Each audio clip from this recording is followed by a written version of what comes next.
1971 की भारत पाकिस्तान की युद्ध आखिर किसे याद नहीं होगी, जिसमें भारत ने पाकिस्तान के ऊपर विजय हासिल करते हुए बांग्लादेश को आजाद कराया था। परंतु दोस्तों, इस युद्ध में एक ऐसा दौर भी आया था भारत के लिए जिस वक्त भारत पूरी तरीके से अकेला हो गया था, जब अमेरिका, ब्रिटेन और कई ऐसे देशों ने भारत पे एक साथ हमला बोल दिया था पाकिस्तान के समर्थन में। पर इन सारी कठिनाइयों के बावजूद कैसे भारत ने इस युद्ध में विजय हासिल की रशिया यानी कि रूस के मदद से, यही हम आज इस वीडियो में जानेंगे। तो वीडियो के अंत तक जरूर बने रहिएगा।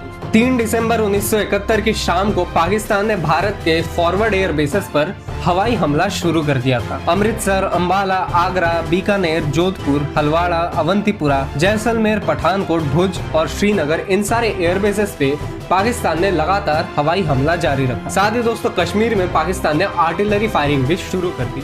दोस्तों, पाकिस्तान की तरफ से इस हमले की शाम को प्रधानमंत्री श्रीमती इंदिरा गांधी जी ने देश को रेडियो पे संबोधित करते हुए कहा कि पाकिस्तान ने भारत के ऊपर एक युद्ध छेड़ दिया है। और उसी रात दोस्तों, भारतीय वायुसेना ने भी पाकिस्तान के ऊपर लगातार हवाई हमला करना शुरू कर दिया। पर एक हफ्ते के वार के बाद दोस्तों, पाकिस्तानी आर्मी जो है वो हारती हुई नजर आ रही थी। उनकी हालत बिल्कुल भी सही नहीं थी। इंडियन आर्मी ने पाकिस्तानी आर्मी की रीढ़ की हड्डी पूरी तरीके से तोड़ दी। साथ ही भारतीय नौसेना ने कराची पोर्ट पे हमला करके पाकिस्तान के जहाजों को डुबो दिया था और कई सारे फ्यूल टैंक्स को भी तबाह कर दिया था, जिस वजह से पाकिस्तान और ज्यादा मुसीबत में आ चुकी। अब इस हारते हुए युद्ध को संभालने के लिए पाकिस्तान ने अमेरिका से मदद मांगी, जो कि उस टाइम पाकिस्तान के काफी अच्छे मित्र हुआ करते। तो इस दौर में भारत की सोवियत यूनियन से काफी घनी और अच्छी मित्रता थी। अब दोस्तों, सोवियत यूनियन का मतलब नहीं पता, ये यूरोपियन देशों का एक बहुत बड़ा समूह हुआ करता था, जो कि बाद में टूट गया। और रशिया जो था, ये इनका लीडर था और सबसे बड़ा देश था। उस दौर में दोस्तों, सोवियत यूनियन जो था वो अमेरिका का सबसे बड़ा दुश्मन हुआ करता था। और अमेरिका को डर था, अगर भारत ये युद्ध पाकिस्तान के खिलाफ जीत गया तो सोवियत यूनियन का जो डोमिनेंस है एशियन रीजन के ऊपर, वो काफी ज्यादा बढ़ जाएगा। दोस्तों, सोवियत रीजन जो है वो इंडिया के काफी अच्छे मित्र थे और अमेरिका ये चीज कभी भी नहीं होने दे सकता था। इसी दौरान अमेरिका ने इस युद्ध को रोकने की एक बहुत बड़ी कोशिश की। अमेरिकन एम्बेसडर ने यूनाइटेड नेशंस में ये अपील की कि सीज फायर का डिक्लेरेशन कर दिया जाए, यानी कि भारत और पाकिस्तान को अपने अपने ट्रूप्स पीछे हटा लेने चाहिए और सीज फायर एग्रीमेंट साइन कर लेनी चाहिए, जिसके बाद ये वार रुक जाता।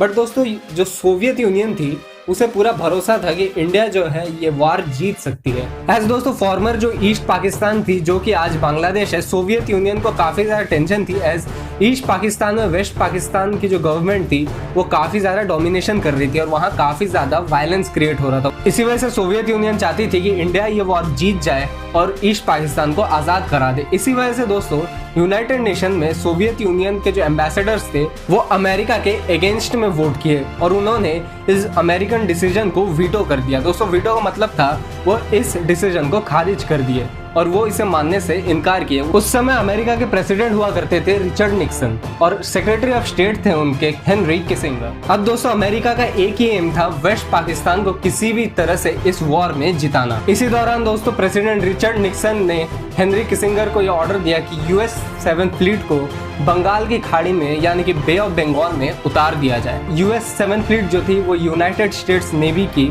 सबसे बड़ी फ्लीट हुआ करती थी और ये दुनिया का सबसे बड़ा जंगी जहाजों का बेड़ा हुआ करता था, जिसमें 75,000 ton mega monster aircraft carrier USS Enterprise मौजूद था। दोस्तों, USS एंटरप्राइज जो था वो उस दौर में अमेरिका का सबसे बड़ा एयरक्राफ्ट कैरियर हुआ करता था, जिसमें 70 से ज्यादा बॉम्बर्स और फाइटर्स मौजूद थे। इसी के साथ US 7th फ्लीट में कई घातक जंगी जहाज मौजूद थे, जैसे कि guided missile cruiser USS king, guided missile destroyer USS डेकेटर और USS पार्सन्स और monster amphibious assault ship USS Tripoli. दूसरी तरफ दोस्तों, ब्रिटेन ने अमेरिका के कहने पर HMS ईगल, जो कि ब्रिटेन की सबसे बड़ी एयरक्राफ्ट कैरियर थी, और HMS ईगल की पूरी जहाजों की फ्लीट को अरेबियन सी यानी कि अरब सागर की ओर रवाना कर दिया। इसी के साथ अमेरिका के कहने पर जॉर्डन, ईरान, तुर्की और फ्रांस ने फाइटर जेट्स को रवाना कर दिया भारत की ओर। इसी के साथ यूनाइटेड अरब एमिरेट्स ने भी आधे दर्जन फाइटर स्क्वाड्रन्स को रवाना कर दिया भारत की ओर और इंडोनेशिया ने भी एक नेवल वेसल को भारत की ओर बढ़ाना शुरू कर दिया। अब अमेरिका की जो USS एंटरप्राइज है वो भारत की तरफ काफी तेजी से बढ़ने लग रही थी और भारत और इस USS एंटरप्राइज के बीच में खड़ा था Indian aircraft carrier INS Vikrant, जो कि महज 20,000 टन का था। फिर भी उस वक्त इंदिरा गांधी जी से पूछने पर वाइस एडमिरल N कृष्णन ने ये कहा कि आप हमें बस ऑर्डर दीजिए और हम हमारी ओर से अमेरिका के ऊपर हमला शुरू कर देंगे। इसी दौरान दोस्तों प्रधानमंत्री श्रीमती इंदिरा गांधी जी ने इंडो सोवियत ट्रीटी के तहत सोवियत यूनियन से मदद मांगी। इंडो सोवियत ट्रीटी के तहत दोस्तों सोवियत यूनियन को भारत की मदद करनी थी ऐसे किसी भी सिचुएशन। और फाइनली दिसंबर 13, 1971 को रशिया ने व्लादिवोस्टोक, जो कि रशिया का एक बहुत बड़ा नेवल बेस था, वहां से एक न्यूक्लियर जहाजों और सबमरीन्स का बेड़ा भारत की ओर रवाना कर दिया, जिसमें न्यूक्लियर आर्म्ड जहाज और एटॉमिक सबमरीन्स मौजूद थे दोस्तों। बट रशिया के साथ एक प्रॉब्लम ये थी दोस्तों कि इनकी जो मिसाइल्स थी उनकी रेंज 300 किलोमीटर से कम थी। तो उन्होंने रिस्क लिया और वो अमेरिका और ब्रिटेन के जो जहाज थे दोस्तों उनके काफी नजदीक चले गए टारगेट सेट करने के लिए, कि अगर वो सामने से हमला करते तो रशियंस भी अपने मिसाइल्स को उनके ऊपर दाग देते। अब ब्रिटेन और अमेरिका से पहले रशिया की जो नेवी थी वो इंडियन ओशियन रीजन में पहुंच गई दोस्तों, और उन्होंने अरेबियन सी और बे ऑफ बंगाल को चारों तरफ से घेर लिया। जैसे ही अमेरिका की USS Enterprise Indian Ocean region में एंटर करने लगी, रशियन नेवी ने ऑर्डर दिया और जितने भी रशियन न्यूक्लियर सबमरीन्स थे वो सब समुद्र की सतह के ऊपर आ गए, जिस वजह से दोस्तों अमेरिका वहां पे चौंक गई और उन्हें अंदाजा हो गया कि रशियन नेवी ने पूरी तरीके से वार जोन को अपने कंट्रोल में ले लिया। साथ ही ब्रिटेन की जो HMS ईगल की फ्लीट थी उसके सामने भी अब रशियन नेवी चट्टान बनकर खड़ी थी और ब्रिटेन यहाँ पे पूरी तरीके से डर चुका था। उन्होंने अमेरिकन नेवी को संदेश भेजा कि अब यहाँ पे पूरी तरीके से रशिया ने अपना कंट्रोल जमा लिया है और हम अब यहाँ से रिटर्न बैक कर रहे हैं। ब्रिटेन नेवी अब यहाँ से और आगे नहीं बढ़ सकती। और यहाँ से दोस्तों ब्रिटेन की जो नेवी थी वो पीछे हट गई। साथ ही जितने भी जॉर्डन, ईरान, ये सारे देश थे ये पहले ही रशिया को देख के डर के भाग चुके थे।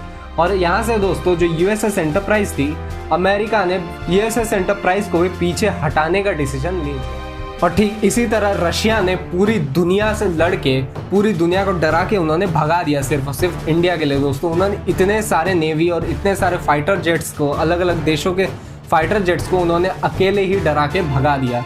मतलब आप सोच सकते हैं दोस्तों उस जमाने में सोवियत यूनियन की ताकत कितनी ज्यादा हुआ करती थी। फाइनली दोस्तों इंडिया जो है वो आगे जाके पाकिस्तान से ये युद्ध जीत गई और उन्होंने बांग्लादेश को आज़ाद करा लिया दोस्तों। और ये भारत के इतिहास में एक काफ़ी बड़ी गोल्डन विक्ट्री मानी जाती है दोस्तों। भारतीय सेना ने इस युद्ध में काफ़ी ज़्यादा अच्छे स्ट्रैटेजीज और काफ़ी अच्छे टेक्निक्स यूज़ किए थे और इसी वजह से दोस्तों इस युद्ध को भारत रशिया की दोस्ती के साथ और अपने टेक्निक्स के साथ इतने सफलता के साथ जीतने में कामयाब हो पाया। तो आपको ये वीडियो कैसी लगी दोस्तों आप मुझे कमेंट्स में जरूर बता सकते हैं। वीडियो पसंद आए तो लाइक कर देना, वीडियो को शेयर कर देना दोस्तों, चैनल को सब्सक्राइब करना मत भूलना बिकॉज नॉलेज यहाँ पे फ्री है। तो चलिए मैं मिलता हूँ आपसे एक नए और इंटरेस्टिंग वीडियो के साथ।